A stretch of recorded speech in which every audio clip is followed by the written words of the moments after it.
agradecendo também pelo pastor Moisés, que deu esta oportunidade para o Wander e para mim, para estarmos aqui durante as férias dele, e pedindo aos irmãos que estejam em oração para fazermos a abertura deste culto. Senhor Deus, nosso Pai, te agradecemos, Senhor, por este momento na tua presença, Pai. Abençoa este culto, Senhor, e recebe, Senhor, com o nosso coração em ti, Pai.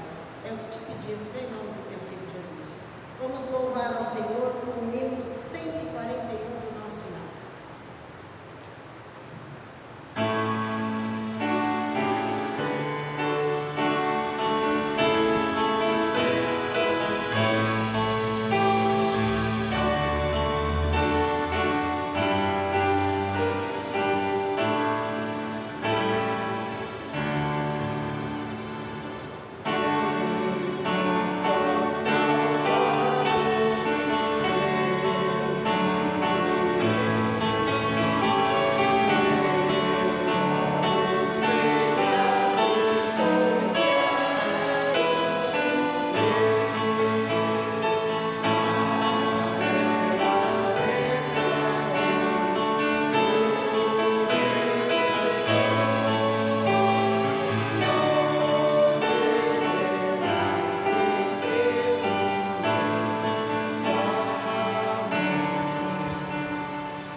Passar agora para o irmão Wander, que vai trazer a palavra. Peço aos irmãos que continuem em pé, os que puderem, para que possa ser ministrado.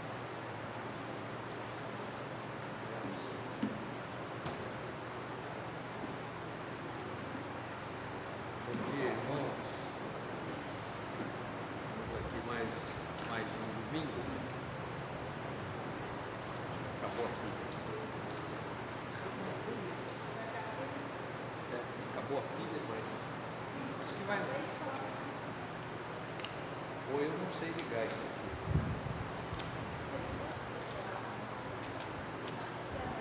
Deixa eu ter aqui.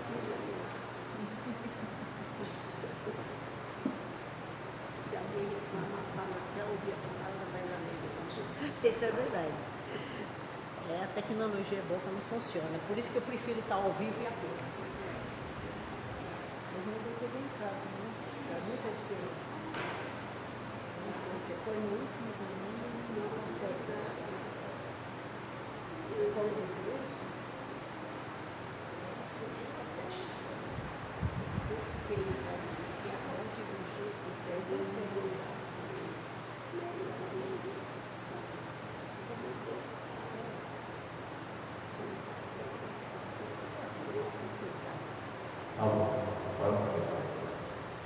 Problemas técnicos, tecnologia assim mesmo.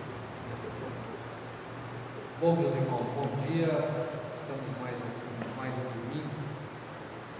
Eu escolhi um texto hoje para nós meditarmos. Está lá em Jonas. Profeta Jonas.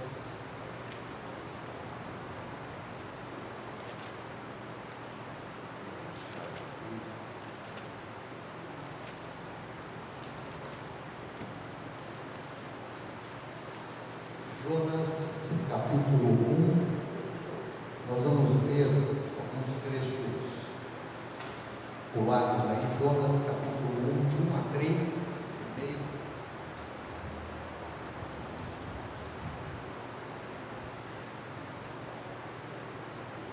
Temos Jonas 1, de 1 a 3, inicialmente. A palavra do do Senhor veio a Jonas, filho de Amitai, dizendo: levanta-te, vá à cidade, a grande cidade de Nínive, e pregue contra ela, porque a sua maldade subiu até a minha presença. Jonas se levantou, mas para fugir da presença do Senhor, para Tarsis. Desceu a Jope e encontrou um navio que ia para Tarsis. Pagou a passagem e embarcou no navio para ir com eles para Tarsis, para longe da presença do Senhor. Depois vamos para o capítulo 3. Jonas também, capítulo 3. Nós vamos ler o capítulo 3 inteiro e uma parte do 4. Capítulo 3 diz assim: a palavra do Senhor veio a Jonas pela segunda vez, dizendo: levanta-te, vá à grande cidade de Nínive, pregue contra ela a mensagem que eu lhe darei. Jonas se levantou e foi a Nínive, seguindo a palavra do Senhor. Ora, Nínive era uma cidade muito importante diante de Deus, eram necessários 3 dias para percorrer. Jonas começou a percorrer a cidade, caminho de um dia, e pregava, dizendo: ainda 40 dias e Nínive será destruída. Os ninivitas creram em Deus, proclamaram um jejum e vestiram roupas de pano de saco, desde o maior até o menor. Quando essa notícia chegou ao rei de Nínive, ele se levantou do seu trono, tirou os trajes reais, cobriu-se de pano de saco e sentou-se sobre cinzas, e mandou proclamar e divulgar em Nínive o seguinte: por mandado do rei e de seus nobres, ninguém, nem mesmo os animais, bois e ovelhas, podem comer coisa alguma. Não lhes deem pasto, nem deixem que bebam água. Todos devem ser cobertos de pano de saco, tanto as pessoas como os animais. E então clamarão fortemente a Deus e se converterão cada um do seu mau caminho e da violência que há nas suas mãos. Quem sabe, talvez Deus se volte e mude de ideia, e então se afaste do furor da sua ira, para que não pereçamos. Deus viu o que fizeram quando se converteram no seu mau caminho, e Deus mudou de ideia quanto ao mal que tinha dito que lhes faria, e não o fez. Mas Jonas ficou muito aborrecido e com raiva.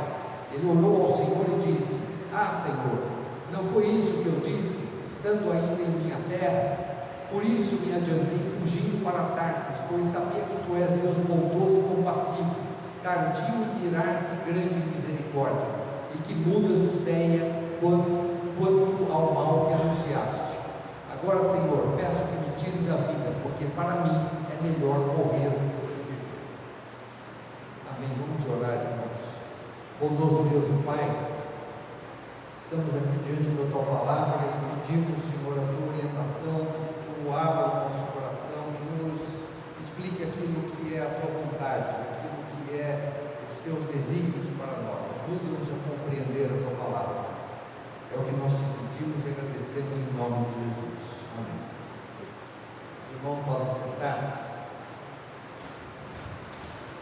Eu queria começar nessa breve meditação falando de uma historinha, contar uma historinha que ilustra isso aqui. Eu não sei quem que escreveu isso, essa história, eu não sei exatamente a origem dela, mas vamos dizer assim que é uma alegoria. A gente conhece bem formiga, né? A gente sabe, a formiga, elas são organizadíssimas, né? Cada uma tem uma tarefa determinada dentro do formigueiro, andam em fila direitinho. Você percebe claramente que elas conversam entre si, né? No caminho, quando uma está indo, a outra, elas parece que param para conversar no meio do caminho, né? Umas coletam alimentos, outras defendem o formigueiro, outras cuidam dos ovos, das larvas, e tem uma lá que só é responsável pela reprodução do formigueiro. Daí diz que tinha numa floresta, caiu uma árvore, a árvore estava podre, ela caiu, estava oca, e as formigas decidiram colocar o formigueiro, a colônia delas exatamente naquele tronco oco, na beira caída na árvore. E perto dali, eles estavam à margem de um rio, e tinham montanhas em volta e caiu uma chuva muito grande nas montanhas, o rio transbordou, aquele tronco que estava caído ali na beira do rio, com o formigueiro, foi levado pelas águas, aquela corredeira que ia descendo o morro abaixo, e dizem alguém deve ter ido entrevistar as formigas, que as formigas tinham certeza absoluta que eram elas que estavam dirigindo aquele tronco rio abaixo. Elas achavam que eram elas que estavam dirigindo o tronco pelo rio abaixo. Bom, isto é uma história de auto-engano, né? E a impressão que nós temos aqui nesse texto que nós lemos de Jonas é que Jonas estava passando por um processo de auto-engano, né? Porque Deus chama o profeta, e a gente, só para contextualizar e entender o profeta, em que momento que ele está vivendo e de onde ele está, ele era um profeta do reino do norte, que foi levado pelos assírios em 722 a.C. Ele viveu ele foi profeta entre 785 e 775, ou seja, 50 anos antes do reino do norte ser levado pelos assírios. E ele foi profeta durante o reinado de Jeroboão II. E pelo relato que a gente vê aqui do texto, parece que ele ainda não havia entendido muito bem o que era muito comum entre os pagãos, de que o Deus de Israel ele não estava limitado a um espaço, a um território. Os pagãos achavam isso, que os deuses estavam limitados a um território. Então, eles saírem do território, ele saía do poder daquele Deus. E parece que é isso, o texto não deixa isso claro, mas nos parece muito óbvio que o Jonas achava isso, que Deus chama, fala para ele ir a Nínive e ele resolve fugir, achando como quem acha que porque ele saiu daquele território que não ia acontecer nada com ele. Ou seja, o Jonas, embora um profeta, ele ainda tinha, ao que parece, ele tinha algumas coisas que vinham do paganismo, né, que era comum naquela região. Vamos lembrar que ele está no reino do norte, onde eles adoravam Baal e adoravam o bezerro de ouro, né? Mas, pior que isso, por que ele foge? Porque Nínive ficava na Síria, que era uma arqui-inimiga de Israel. Os assírios e os israelitas tiveram muitas lutas, muitas guerras durante sempre, né? Sempre praticamente, e ele não gostava dos assírios. E Nínive era a cidade mais importante daquela região ali da Síria. Era uma cidade grande, diz que ela devia ter em torno de uns 350 mil habitantes, imagina, naquela época, né? Tanto é que para cruzar a cidade de ponta a ponta a pé, andando, tudo é o tempo que ele demorou para proclamar a palavra de Deus, eram uns 3 dias de caminhada pela cidade para conseguir proclamar a palavra de Deus a todos. A questão é que o Jonas está, assim como as formigas, achando que ele tinha controle. Deus me chamou, eu não quero e eu vou para longe de Deus. E o pior, ele não concordava com aquilo que Deus achava. Ele chega ao ponto de, no capítulo 4, falar para Deus: Senhor, eu não falei, eu não disse. Imagina falar para Deus: eu disse para você que ia acontecer isso, eu falei para você que ia acontecer, por isso que eu queria fugir. Isso é um processo de auto-engano que começa no momento em que ele foge, porque efetivamente o que este texto de Jonas, para mim, neste momento, a gente pode tirar uma série de lições desse texto, mas o que me chama a atenção neste momento, e é isso que eu quero compartilhar com os irmãos, é de como muitas vezes a gente, a exemplo de Jonas, acha que tem controle sobre as coisas. Efetivamente, a gente não tem controle sobre absolutamente nada. E eu acho interessante porque período da pandemia, por exemplo,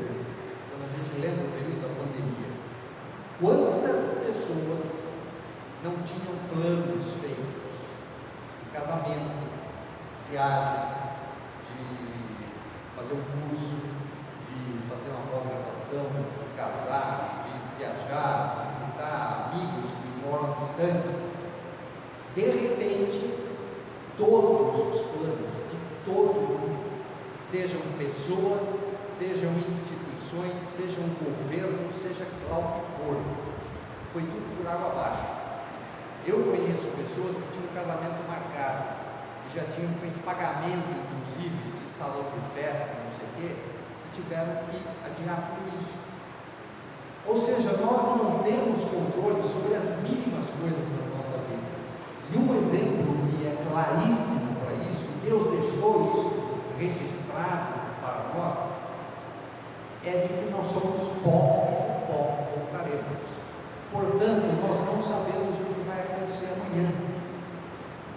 Não significa também, porque alguém pode pegar e falar, bom, então eu não vou fazer mais nada, eu vou sentar, deitar e ficar esperando que Deus me controla. Não é isso que eu estou dizendo. A questão é, os nossos planos estão sendo submetidos a Deus. Eu tenho perguntado a Deus o que Ele espera, ou dito a Ele dos meus anseios, dos planos que eu estou pretendendo fazer no futuro, para que Deus me oriente como fazer. E mais, se eu estou levando isso a Deus, eu estou colocando aos pés de Deus os meus planos, eu estou ouvindo a resposta dele.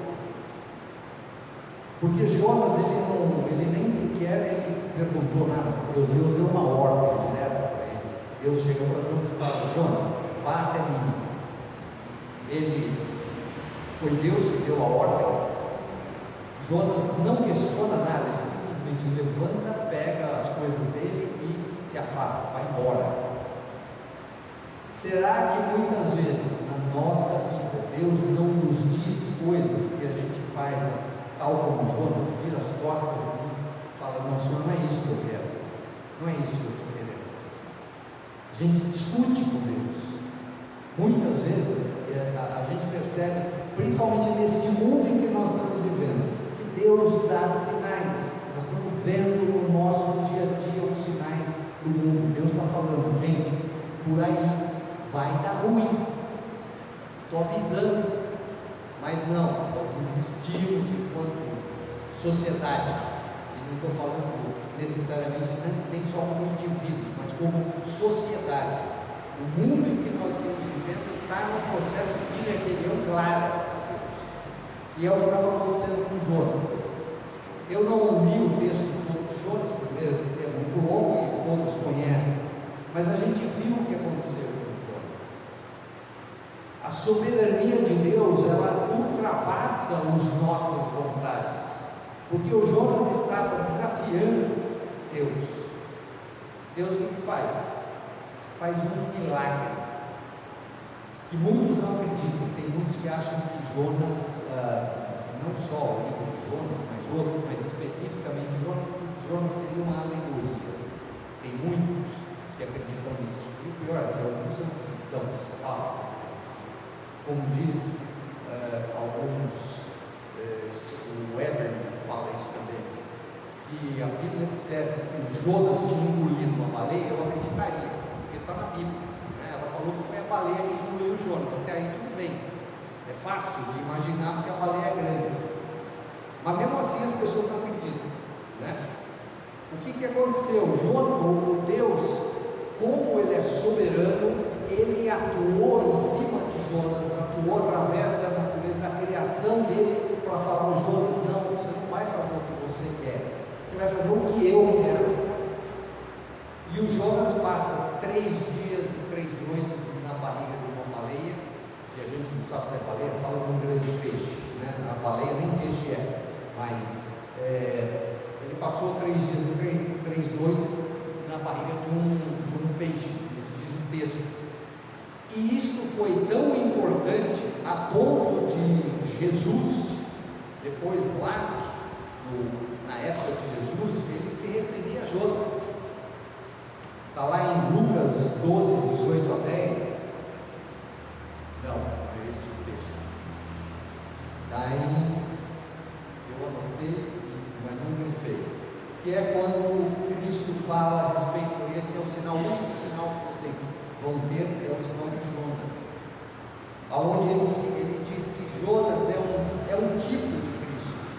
porque representava que Cristo iria ficar 3 dias morto debaixo da terra e ressuscitaria no terceiro dia. E ele disse: é como Jonas, o sinal já foi dado lá de Jonas, lá atrás. Jonas era um tipo de Cristo nesse sentido, porque ele é engolido pela baleia, fica 3 dias e não morre. Vocês imaginam o que deve ser? Deve ter sido uma experiência deliciosa, né? Ficar dentro da barriga de uma baleia. E eu li até um comentário bíblico onde o comentarista fala assim, que deve ter sido muito interessante ele andando depois da cidade, porque será que o suco gástrico da baleia não embranqueceu a pele dele? Imagina. Eu creio que não, porque Deus deve ter protegido, porque senão, caso contrário, teria morrido, né? Mas ele ficou 3 dias e 3 noites dentro da barriga de uma baleia. É Deus dizendo para ele: Jonas, não adianta você fugir, porque a minha vontade vai ser feita na tua vida, para o bem ou para o mal. E é aquilo que a gente costuma dizer: Deus primeiro tenta fazer as coisas através de nós com amor. Se a gente não aceita ele com amor, ele manda a dor. E foi o que aconteceu com o Jonas. E o Jonas, se é colocado de volta, regurgitado aí pelo peixe na praia, Deus faz ele voltar e fala: Jonas, agora você pega e vai lá em Nínive. Você não precisava ter passado por tudo isso aqui.